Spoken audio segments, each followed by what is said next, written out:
오늘이 2020년 추수감사 주일로 지키는 주일입니다.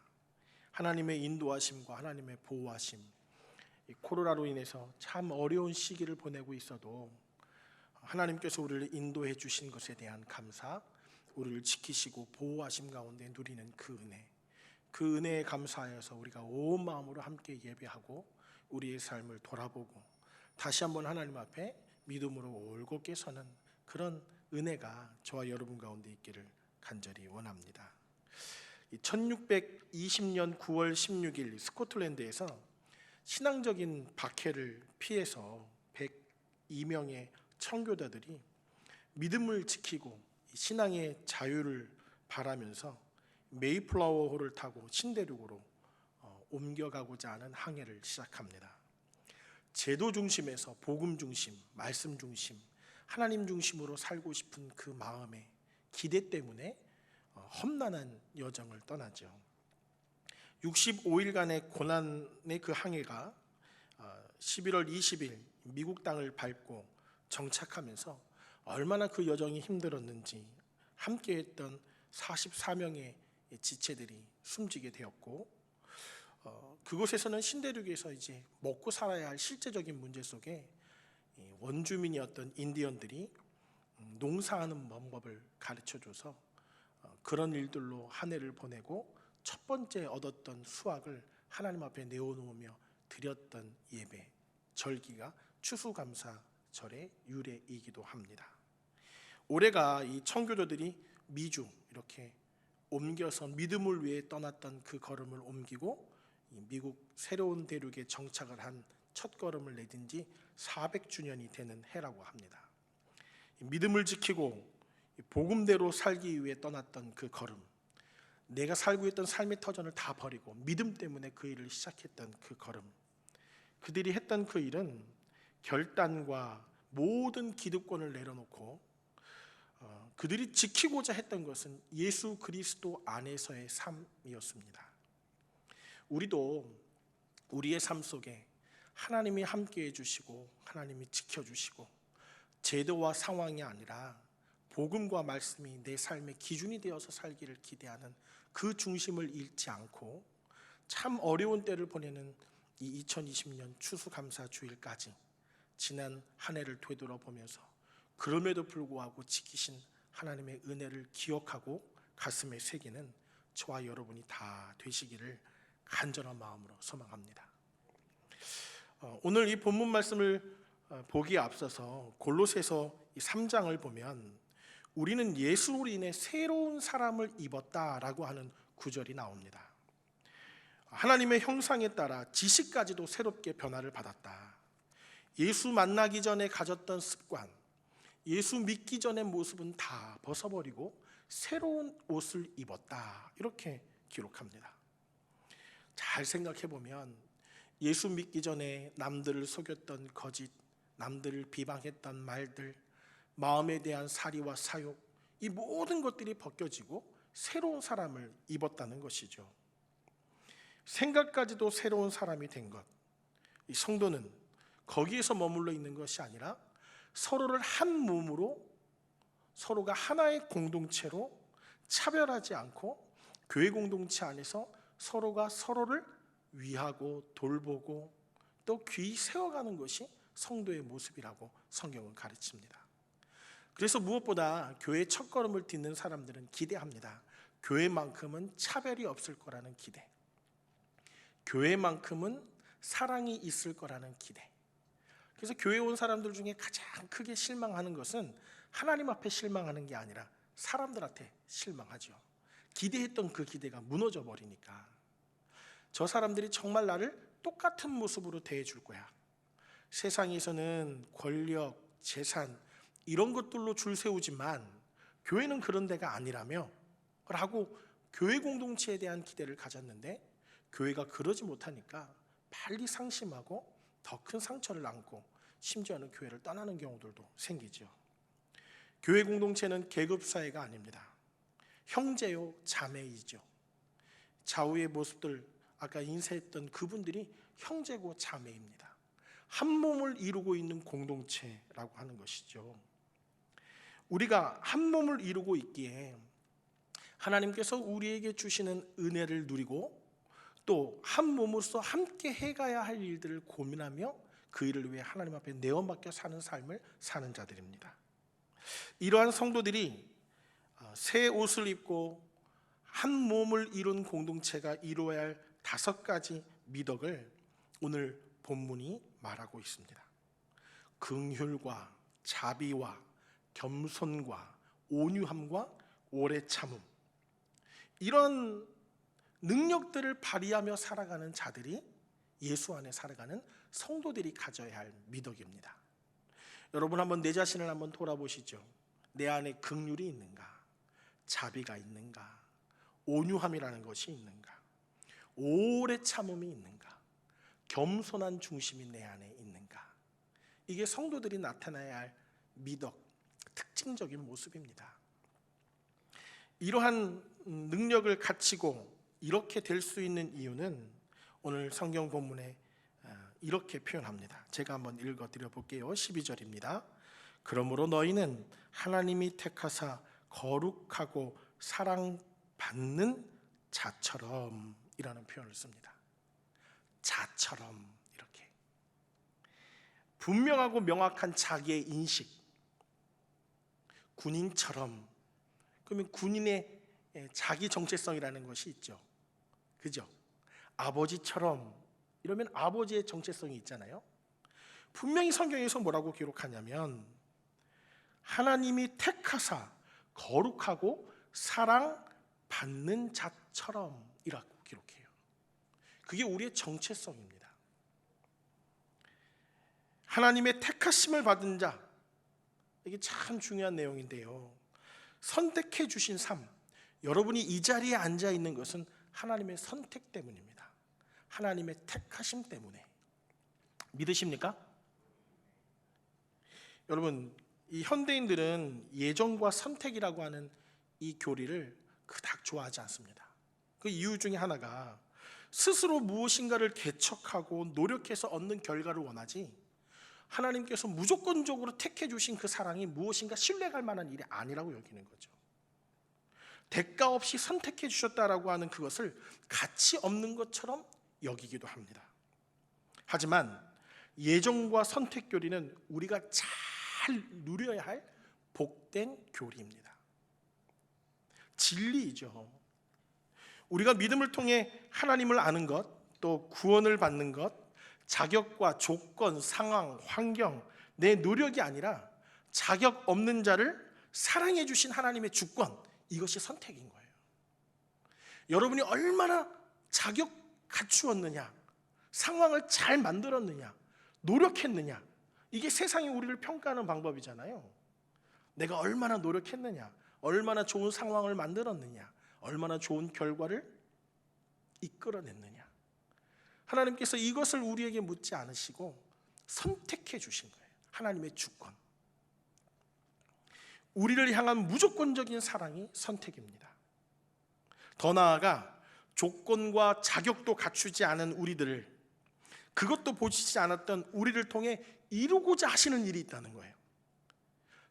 자격도 없고 조건도 없고 상황적인 모든 것을 갖추지 않는 우리를 통해 이루고자 하시는 일이 있고, 그 이루고자 하시는 일에 대한 목적과 계획이 있다는 진리가 예정입니다. 이런 거예요. 그러니까 이 예정과 선택이라는 진리는 우리에게 참 우리가 누려야 할 복된 진리인 거죠.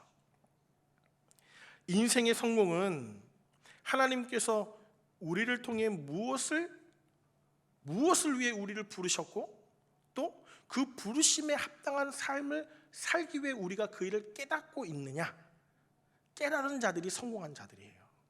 깨달은 자들이 행복한 사람들인 거예요. 세상에서는 많은 것을 확보하고 많은 것을 채우고 내가 그 자리에 올라서기 위한 끊임없는 노력을 통해 자기를 성찰하는 과정을 통해 세워감이 성공이라고 말하지만, 예수 믿는 저와 여러분의 성공은 하나님께서 우리를 선택하신 그 선택의 의미를 깨닫고 지금 이렇게 자격도 조건도 없는 우리를 하나님이 하시고자 하는 그 목적과 계획대로 이끌어가고 계심을 아는 자들이 성공한 자고 행복한 자인 거예요. 그러한 행복을 여러분 누리고 계십니까? 이게 중요한 문제입니다. 오늘 이 자리에 앉아 있는 것, 추수감사절을 보내면서 하나님 앞에 감사한다고 하는 것, 우리가 올해 이런 팬데믹이 올 것을 예상치 못했잖아요.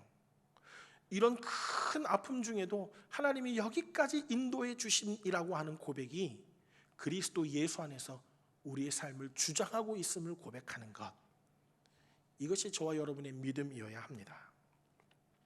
사랑하는 성도 여러분, 세상은 한 상위 10%쯤 들어야 행복하다고 말해요. 아니 5%. 그래서 사람들은 그 5%에 든 사람은 3%, 1%를 향해 나아가죠. 그래야 성공이라고 말합니다. 우리들 중에는 상위 3%, 1%에 드는 사람들이 정말 드물죠. 그것을 성공이라고 말합니다. 그렇게 돼야 행복하고 성공했다라고 하는 말을 들을 것 같지만, 우리를 부르신 사명의 이유를 알고 하나님께서 나를 우리의 가정에게, 내 자녀에게, 내 아내와 내 남편에게 하나님께서 나를 이곳에 부르신, 내 목원들에게 성실교회로 부르신 그 목적을 깨달아 아는 것, 그리고 지금 이 시간도 하나님의 그 선택과 예정 가운데, 하나님의 그 계획 가운데서 살아가고 있음을 깨닫는 자가 정말 성공한 자고 행복한 자입니다. 여러분을 감정적으로 위로하고자 함이 아니에요. 그것이 말씀이 우리에게 증명하고 있는 일들인 거죠. 하나님이 택하사 우리를 어떤 사람으로 부르기를 원하셨냐면 뭐라고 기록하냐면, 여기 보시죠. 다시, 너희는 하나님이 택하사 거룩하고, 이렇게 되어 있죠. 우리를 거룩한 자리로 부르셨습니다. 정욕을 합리화하는 세상, 많이 가지려고 하는 것을 세상은 합리화합니다. 괜찮다고 해요. 많이 갖는 일을 위해서 수단과 방법을 가리지 않고 채우면 된다고 가르칩니다. 기업이 윤리가 없죠. 기업의 윤리를 온전히 세우기는 참 어렵습니다. 물질의 창조가 중요하거든요. 물질에 집중할 때 저와 여러분은 사람에게 집중해야 합니다. 끝까지 한 사람에게 집중하는 구별됨, 이것이 저와 여러분에게 필요하죠.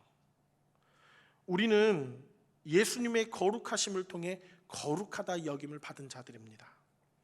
거짓된 사회에서 정직을 말하고요, 욕망과 염려 속에서 구별된 모습을 갖는 것이 우리의 모습입니다. 세상은 금수저, 흙수저를 운운하죠. 금수저를 물고 태어난 사람들은 그 앞길이 그래도 보장이 되는데, 흙수저를 물고 태어난 사람은 아무리 노력해도 쉽지 않다라고 말하는 세상이 지금의 세상입니다. 지금의 우리 부모님들의 세상에서는 정말 열심히 노력하면 개천에서 용이 난다고 말하는 시대였는데, 지금은 개천에서 용이 날 수 없다라고 말하는 세상의 말이 있는 시대입니다. 그러나 성경은 그렇게 가르치지 않습니다. 부모가 못 배우고 가난하면 그대로 자녀들에게 대물림되고 자녀들도 불운한 삶을 산다고 세상은 말하지만, 성경은 그렇게 말하지 않습니다. 우리를 하나님께서 구별하셨다, 하나님께서 세상의 가치관과 다르게 택하셨다라고 우리를 말씀하고 계십니다. 또 읽었던 것처럼 사랑받는 자라고 하는 표현이 있죠. 실패 같아도 우리는 세상의 기준으로만 우리를 바라봐서는 안 되는 것입니다. 예수님의 십자가로 사랑을 받은 자로 바라봐야 하는 것이죠. 힘겨운 지금 잘 생각해 보세요. 여러분들 부모들 계시죠? 자녀들을 바라보면서 아무리 가난해도, 아무리 못 배워도 부모는 자녀에게 끝없이 부어주고 싶은 사랑을 가진 자들입니다. 끝없이 부어주고 싶은. 참 신기해요. 그래서 제가 그런 표현을 씁니다. 부모들은 낭비의 사랑을 한다고. 낭비해요. 사랑을 낭비해요. 적당히가 아니죠. 알맞게 사랑하는 게 아니라 낭비의 사랑을 해요. 가성비 없는 사랑을 해요. 적게 먹고 열심히 일할 수 있는 사람은 가성비 좋은 사람이잖아요. 그런데 가성비 없는 사랑을 해요. 쏟아붓는 사랑을 합니다. 여러분이 그러고 사신다고요. 우리도 그러고 사는데 하나님의 그 사랑은 낭비의 사랑이고 가성비 없는 사랑입니다. 우리는 그 사랑을 받은 자예요. 여러분 구원 받으셨습니까? 하나님은 그 낭비의 사랑으로 자기 아들을 우리에게 주셨어요. 굳이 그럴 필요가 없는데 우리를 구원하시고자 자기 아들을 십자가에 못 박으셨어요. 가성비 없는 사랑을 하나님께서는 하셨어요. 우리는 그 사랑을 받은 자들이에요. 그래서 사도 바울이 그렇게 기록하는 거예요. 하나님이 택하사 거룩하고 구별되고 사랑받는 자처럼. 너희는 하나님께 구별하셨을 뿐 아니라 하나님이 택하셨고 사랑을 부은 자처럼 그렇게 살아가야 해. 그 사랑을 입었으면 긍휼도 자비도 겸손도 온유도 오래 참음도 너희가 행할 수 있는 거야. 우리의 마음의 결단으로 이루어지는 일들이 아니라 하나님께서 우리에게 허락하셔야 되는 일이라고 성경은 가르쳐 줍니다. 이러한 정체성이 확인되면 이 5가지의 미덕의 옷을 입고 쓰임받게 됩니다. 우리 스스로가 얼마나 이 미덕을 드러내고 있는가를 살펴보기 위해서는 대인관계를 보면 알 수 있습니다. 여러분이 가정에서나 성도들을 대하는 태도를 보면 이 사람이 정말 자처럼 살아가는가, 택함받은 것처럼 구별된 것처럼 사랑받는 자처럼 살아가는가, 대인관계를 보면 알 수 있습니다. 그래서 성경도 13절에 그렇게 기록합니다. 여러분이 한번 읽어봐 주시겠습니다. 13절 시작. 누가 누구에게 불만이 있거든 서로 용납하여 피차 용서하되 주께서 너희를 용서하신 것 같이 너희도 그리하고, 이렇게 되어 있습니다. 우리는 인생을 살면서 마음 맞지 않는 일들이 생기죠. 그죠? 마음 맞지 않는 일들을 해결하는 방법은 무시와 절교가 아니에요. 성경은 기록합니다. 뭐라고 기록했죠 지금? 용납해주고 용서해주라. 용납이라고 하는 건 뭐냐면 받아주는 거예요. 그냥 그대로를 받아주는 거예요. 참아주는 거예요. 그가 잘못한 것을 잊어버리는 거예요.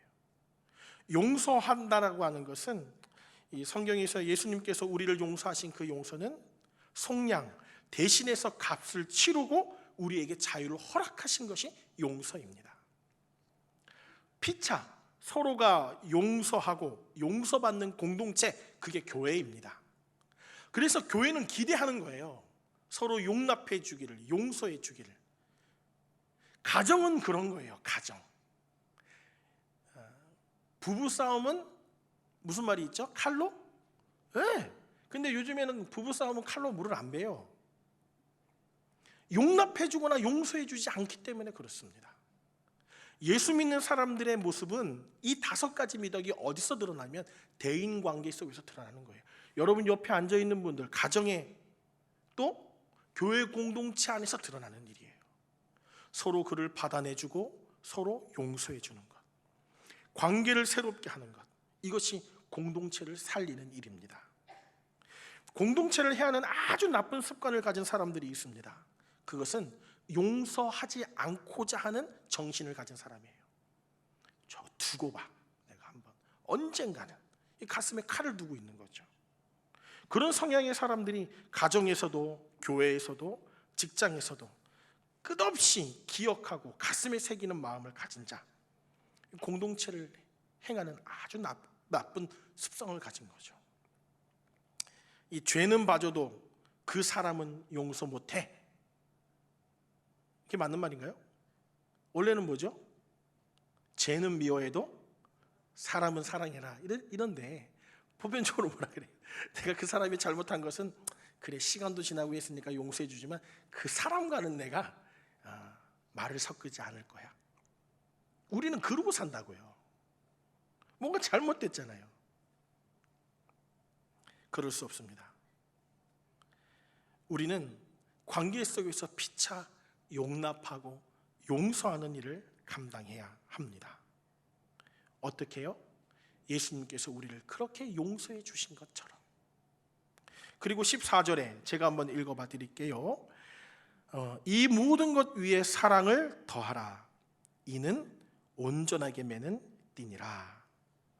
그 위에 용서하고 서로가 그 일을 위해 애쓰고 용납하는 그 일에 사랑을 더하래요. 용서하고 용납하는 일로 멈추는 것이 아니라 그 위에 사랑으로 더해라. 그것이 우리를 매는 띠라라고 말합니다. 성도, 공동체, 저와 여러분은 평안이 없는 세상에 예수 안에서 누리는 평안을 전하는 자들입니다. 끝없는 자아의 노력과 잘 돼보고 싶은 채찍질, 하루아침에 매일마다 기도하면서 하나님 오늘도 좀 잘하게 해주세요, 오늘도 성공하게 해주세요, 하나님이 함께 해주시면 무슨 성과를 낼 수 있을 것 같아요. 끝없이 나 스스로를 채찍질하고 노력하고 또 노력하고 더 나음을 위해 끝없이 반복되는 노력을 하지만 이 무한 경쟁 사회 속에서 염려와 근심 끊이지 않죠. 유일하게 끊을 수 있는 방법은 예수님께서 우리 안에 찾아오셔야 가능합니다. 예수님께서 오셔야 그 평안이 이루어지는 거예요. 예수님께서 우리에게 사랑을 허락하셔야 그 일이 가능한 것입니다. 자격도 공로도 없어도 괜찮아. 12년 된 혈우 여인에게, 아이로의 딸에게 안심하라 라고 말씀해 주시는 예수님의 그 음성이 우리에게 있어야 평안할 수 있는 거예요. 여러분 구원받으셨다 그러셨죠? 예수 안에 살아간다 하셨죠? 그러면 우리 안에 평안이 있어야 돼요. 코로나 시대를 살아가는 지금 우리에게 평안이 있어야 돼요. 하나님이 허락하시는 평안. 자격을 구비하지 못해도, 부끄럽고 죄송해도 예수 안에서 누리는 그 평강이 저와 여러분에게 있어야 합니다. 우리는 하나님을 경험하고 하나님이 주시는 그 평강을 누리고 사는 사람들입니다. 여러분 그 평강을 누리고 계십니까? 세상이 말하는 평안은 어려움이 없는 상태를 말해요. 아무 문제도 없는 상태, 걱정 없는 상태, 근심 없는 상태를 평안이라고 합니다. 평강이라고 말해요. 인생의 문제에 있어서 어려움이 없을 때가 있었습니까? 여러분 한번 생각해 보세요. 질고와 아픔은 계속되어집니다. 가슴이 아파도 예수로 말미암는 평강, 환경과 상황에 관계없이 지속되어지는 그 평강이 저와 여러분에게 있기를 간절히 소망합니다. 제가 성도들에게 이렇게 문자를 하면 그 뒤에 샬롬, 충만, 기원 이런 표현을 자주 써요. 평강이 당신에게 있기를 원합니다, 이런 표현을 자주 써요. 샬롬이라는 표현을 자주 써요. 하나님이 허락하신 예수 안에서 누리는 평강이 있기를 원한다는 거예요. 15절의 말씀 제가 읽어봐 드릴게요.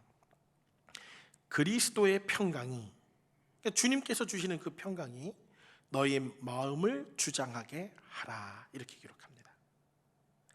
너희 마음을 주장하게 하라. 염려와 근심, 가정, 관계, 물질, 진학, 진로, 결혼, 이 모든 것들의 지배를 당하는 것이 아니라 예수의 평강이 우리의 마음을 주장하게 하는 것, 결정짓고 중심을 이끌어가는 것을 주장이라고 표현하는데, 예수의 평강이 우리의 마음을 그렇게 결정짓게 하는 것, 예수님의 그 능력이 우리를 그렇게 결정짓고 살게 하는 평강이 우리에게 임하기를 원한다는 거예요. 사랑하는 성도 여러분, 우리는 대인관계 속에서도 끝없이 이 다투는 정욕을 봅니다. 잘 싸우는 사람들이 있어요. 세상 말로 말빨이 센 사람들이 있어요. 죄인 속에는 싸우기를 좋아하는 정욕, 이런 일에 특출난 재능이 있는 사람들이 있습니다. 고집 한번 부리면 쉽지 않은 분들, 여러분 가정에도 그런 분들이 계십니까? 저도 제 아내와 싸우면 제 아내가 늘 그래요. 무조건 목사님한테 진대요. 그 얘기가 좋은 말 같지가 않는 거죠. 무조건 진대요. 제가 이 말씀을 준비하고 묵상하면서 저 자신을 돌아보게 됩니다. 이게 좋은 얘기가 아니죠. 남들이 그 어떤 것을 귀히 여기고 그 어떤 것을 행하면 칭찬해주고 사랑하기보다 정죄하고 판단하고 깎아내리고 싸우고 싶은 마음을 갖는 욕망, 다투, 하고자 하는 욕망이 있는 거예요. 누구든지 무엇인가 잘했으면 그거 어떻게 되죠? 보고 칭찬해주고 세워주고, 야, 그거 나 못했던 일인데 잘했다 라고 하면 좋은데, 그 말 끝에 어떻게 뭐라 그러죠? 그러나 그 사람, 이렇게 뭔가 토가 달리는 거예요. 끌어내리고 싶어 하는 것. 그리스도의 평강이 마음을 다스려야 가정 안에도, 교회 안에도, 사람들과의 관계 안에도 평강이 찾아오는 것입니다. 우리의 노력으로 되는 일이 아니에요. 예수 그리스도 안에서 부어지는 평강이 우리에게 있어야 그 일이 가능한 것입니다. 여러분 한번 생각해 보세요. 제가 예배를 시작하면서 좌우에 계신 성도님들에게 사랑하고 축복합니다, 인사하십시오 이렇게 하는데, 아이고 비말 튀는데 우리에게 평강이 없는 거예요. 아이고 오늘 화장도 안 하고 왔는데 자꾸 인사시키시네. 우리 안에서의 평강이 드러나야 돼요. 그리스도 안에 있는 평안.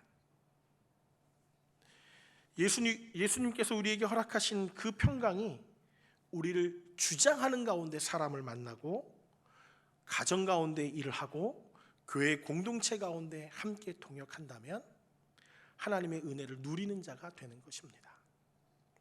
쉼없는 세상 속에서 평강의 능력을 행하며 평강을 주는 삶을 사는 것, 이런 삶이 저와 여러분의 삶입니다. 여러분 멋지지 않나요? 무엇인가 우리의 삶이 그런 거예요. 지친 자들에게 저 권사님 만나면 오늘 한 달에 이 질고가 다 풀어지는 것 같아. 저 장로님 얼굴만 봐도, 뒷모습만 봐도 내 마음이 싹 놀아지는 것 같아. 이런 인생이 돼야지.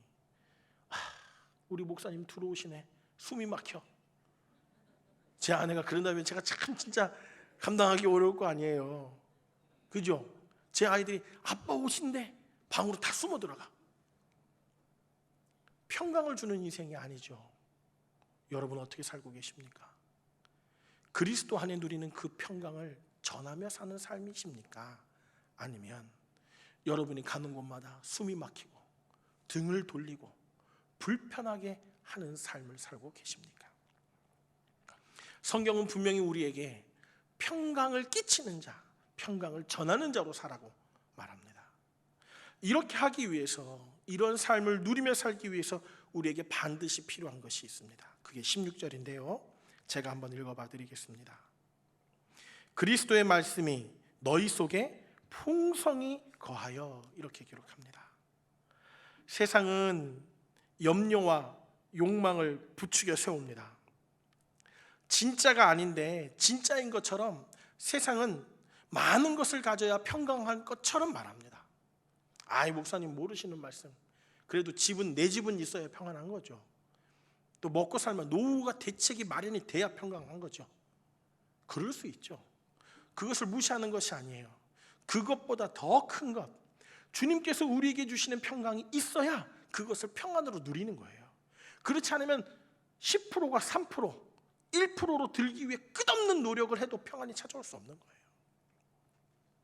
더 가지고 싶고 더 채우고 싶은 마음, 본질, 진짜, 가치를 따르게 하는 방법은 하나님의 말씀이 내 마음속에 새겨져야 가능한 것입니다. 말씀에 거하는 삶, 말씀에 거하는 삶, 교회가 끝없이 그런 이야기를 많이 하잖아요. 여러분 한 주간 성경을 펼치십니까? 제가 이거 묻고 싶어요. 이 교회가 지금 대대적으로 이 코로나 시대가 되니까, 그 전에는 교회로 불러 모아 함께 모이기에 힘쓰며 예배를 드리고, 여러분들이 성경을 잘 열지 않아도 교회 오면 자막기라도 보여드리고 그 말씀이 무슨 내용인지 전파하고 설교를 통해서 전해 듣고, 이렇게 무언가 곱씹는 일들이 많았는데, 지금은 대면하여 모이는 일들이 점점 줄어들고 쉽지 않다 보니 정말 말씀으로 돌아가라고 성경 탐구를 하는 거예요. 교회가 그런 의미를 담고 있는 거예요. 성경을 통독하라고 하는 걸 여러분은 어떻게 해서라도 올가매고 싶은 마음 때문이 아니에요. 말씀이 여러분을 좌우하도록, 주장하도록, 말씀이 허락한 풍성함이 여러분들에게 끼쳐지기를 원하는 마음으로, 우리 청년부 목사님은 청년들에게 매일같이 그 일을 다시 재해석해서 보내줘요. 녹음 파일로 오늘 말씀은 이런 내용입니다. 이런 내용입니다. 청년들이 말씀에 사로잡히기를 원하는 마음으로 매일같이 그 일을 해줘요. 매일같이. 요즘에 퇴근 시간이 부쩍 늦어졌어요. 청년 목사님 매일 그 일을 해요. 매일. 주중에 성경을 열어보십니까? 정말 가족들과 예배를 드리고 계십니까? 경건의 능력, 제조 중심이 아니라 복음, 말씀 중심으로 살아가고자 하는 능력이 있어야 평강할 수 있는 거예요. 그 말씀을 오늘 뭐라고 가르치냐면, 제가 더 읽겠습니다. 모든 지혜로 피차 가르치며 권면하고 시와 찬송과 신령한 노래를 부르며 감사하는 마음으로 하나님을 찬양하고, 이렇게 기록합니다. 그 말씀을 피차 가르치고 이렇게 돼 있죠. 그 말씀을 서로 나누라는 거예요. 교회가 목장 모임을 하려고 하는 이유가 뭡니까? 이거예요. 이거. 말씀을 서로 나누고 또 서로 권면한다라고 하는 표현의 뜻은 잘못된 것을 바로 잡는 것이 권면입니다. 이해되세요? 하나님의 말씀으로 서로가 서로를 가르치고 무엇인가 잘못된 것을 말씀으로 바로잡고, 이렇게 기록하는 거예요. 여러분, 권면은 관계가 좋을 때 해야 돼요. 관계가 좋을 때. 관계가 나쁠 때 말씀으로만 권면하는 것이 아니라 나와 진짜 좋은 관계에 있는 그 사람에게 말씀으로 권면할 수 있어야 돼요. 관계가 나쁠 때만 사람들은 권면하려고 해요. 근데 중요한 것은 사랑하는 사람일수록 좋은 관계 때문에 관계가 틀어질까 두려워하는 것이 아니라 말씀으로 권면해야 해요. 그것을 어떻게 해요? 피차. 서로 하라는 거예요. 서로. 일방적으로 왜 집안에서 믿음이 조금 연약한 배우자와 갈등이 생기냐면 일방적인 가르침과 일방적인 권면이 이루어지기 때문에 그래요. 잘 생각해 보세요. 우리 집이 좀 잘 돼 보고 싶은 건데 말씀으로 권면할 때 대부분 말씀으로 일방적으로 권면하죠. 피차가 아니에요. 사랑하는 성도 여러분, 피차 권면하려면 그 말씀이 나를 사로잡아야 피차 권면해요. 목사만 가르치고 권면하는 게 아니에요. 저희들도 집사님, 아니 성도님의 그 한마디를 통해서, 그 권면을 통해 나 스스로를 바로 세우는 일을 합니다. 성도들의 그 말씀을 통해 느끼고 깨달은 것이 내 안에 깊은 은혜로 자리 잡는 일들이 있어요. 목사만 가르치고 권면하는 일을 하는 것이 아니에요. 피차하는 거예요. 피차. 그게 교회 공동체의 힘입니다. 왜 소그룹, 왜 목장 모임 이런 거 뭐하러 하냔 말이에요. 이것 때문에 하는 거예요. 이것 때문에. 하나님의 평강이 더 풍성하게 누려지기를 원하는 일들 때문에 우리는 그 일을 하는 것입니다. 교회는 세상의 어떤 모임과도 다릅니다. 말씀을 깨닫고 서로 섬기며 서로 세워가는 공동체가 교회예요. 이 일이 작게는 가정에서 이루어지는 거예요. 말씀으로 세워가고 말씀으로 서로 섬기고 말씀으로 함께 살아가는 공동체, 가정. 사랑하는 성도 여러분, 이 교회는 백화점에서 VIP 고객을 관리하는 관리팀이 아니에요. 흔히 교회 공동체가 잘 되려면 성도 관리를 잘해야 된다는 이야기를 종종 합니다. 교회가 백화점 VIP처럼 관리하는 것을 잘하는 관리라고 저는 여기지 않습니다. 교회 안에 진짜 성도를 서로 관리한다는 것은 피차 서로 돌보는 일이 필요해요. 서로 말씀으로 서로를 권면하고 말씀으로 서로 세우고. 동의하십니까? 이 일이 이루어져야 교회가 교회다워지는 거예요. 그리고 17절에 오늘 마지막 말씀이기도 한데요, 이렇게 기록합니다.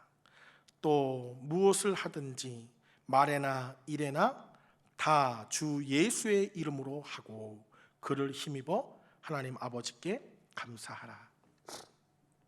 다 예수의 이름으로 해라. 대신한다는 뜻을 갖습니다. 저희가 저희 딸이 셋인데요, 큰딸 아이한테 종종 이런 얘기를 해요.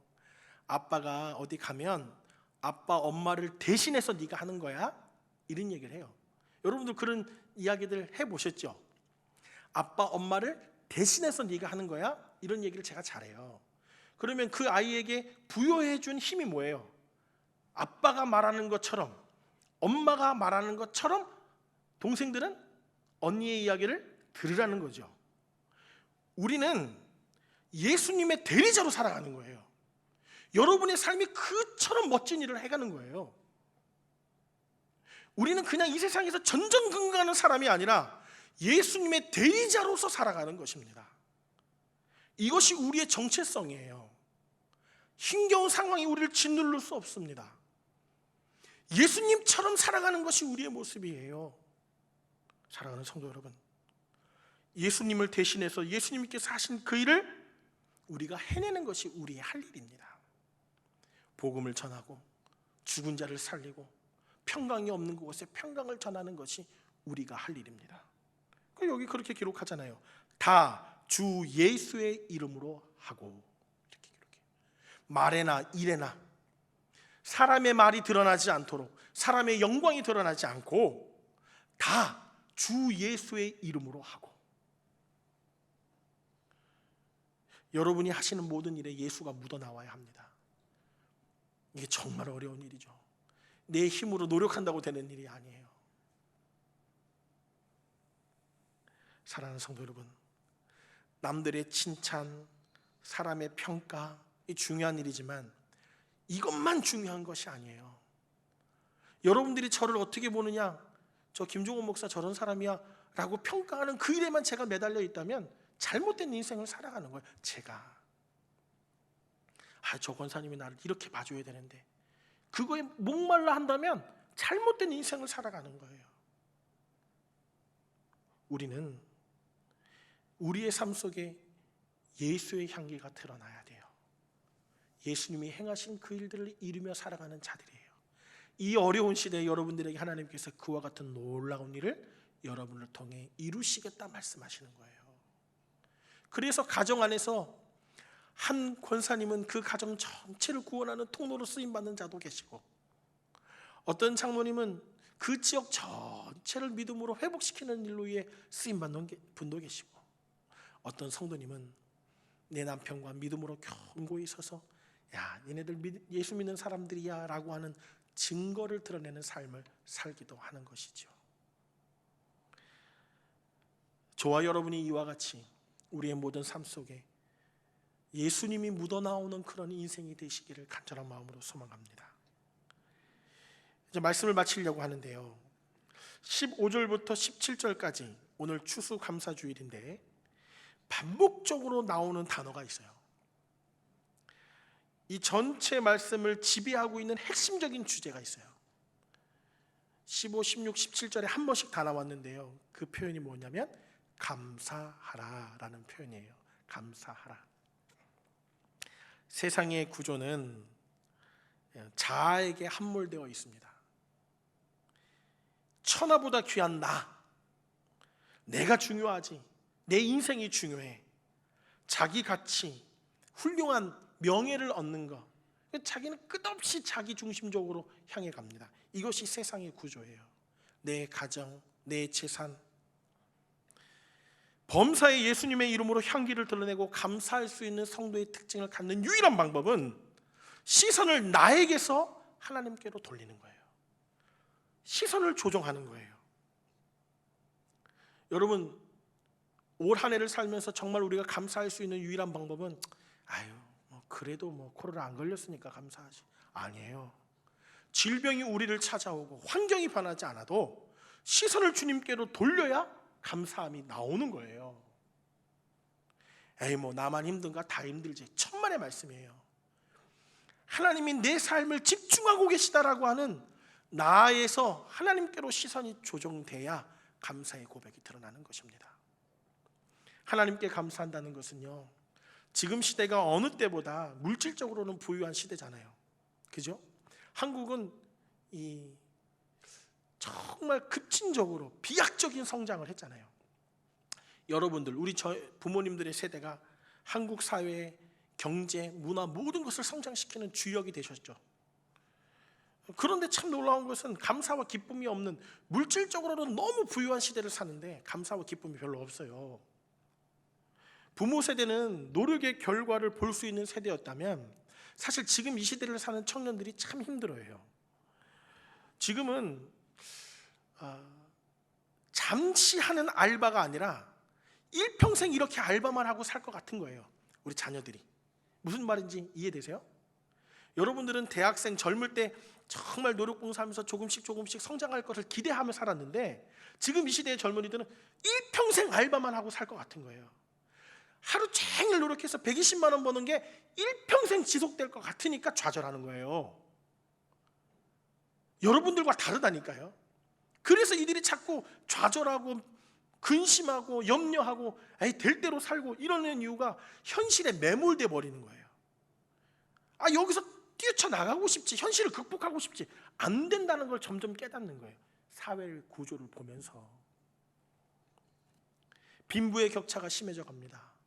억울함과 낙심, 분노와 좌절, 불만족과 분노가 극대화되고 확대 재생산되고 있는 시대가 지금이라고 저는 여겨집니다. 사람들에게 다 분노가 있어요. 불만족이 있어요. 그것이 멈춰져 있고 확대 재생산되고 있어요. 이렇게 어려운 구조 속에 스스로 삶을 끊어버리는 사람들이 있어요. 얼마 전에 예전에 이 경찰 신우의 협력으로 부탁을 하셨어요. 이 장례를 하나 좀 위로 예배를 드려달라고 해서 하늘병원에 가서 예배를 드렸는데 그 예배는 탈북자였어요. 탈북자. 제가 얼마나 그 예배를 인도하면서 울었는지 몰라요. 탈북을 한 사람은 생명을 걸고 북한에서 나온 거 아닙니까? 생명을 걸고 나왔는데 이 한국 땅이 너무 힘드니까 생명을 걸고 나왔는데 생명을 끊었어요. 그게 지금의 사회입니다. 이러한 사회 구조 속에서 유일하게 평안할 수 있는 거요, 감사할 수 있는 거요, 관점을 바꾸는 겁니다. 불편함과 아픔 속에서 감사의 고백을 드러내는 자들이 성도들이에요. 저와 여러분들이에요. 예수를 힘입어 하나님 아버지께 감사하는 삶을 사는 자들이 저와 여러분이에요.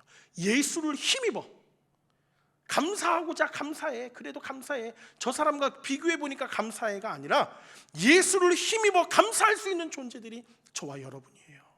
사랑하는 성도 여러분, 그를 힘입어 사는 사람들이 되시기를 소망합니다. 내 노력이 아닌 허락하신 것을 누리고 인생 우리 모두가 하나님의 예정과 선택과 그 사랑하심 속에서 지금도 우리를 그와 같이 드러내기를 원하시는 이 어려운 시대 속에서도 너희는 또한 감사하는 자가 되라 라고 말씀하시는 그 은혜를 누리는 저와 여러분 되시기를 간절한 마음으로 축원합니다. 함께 같이 기도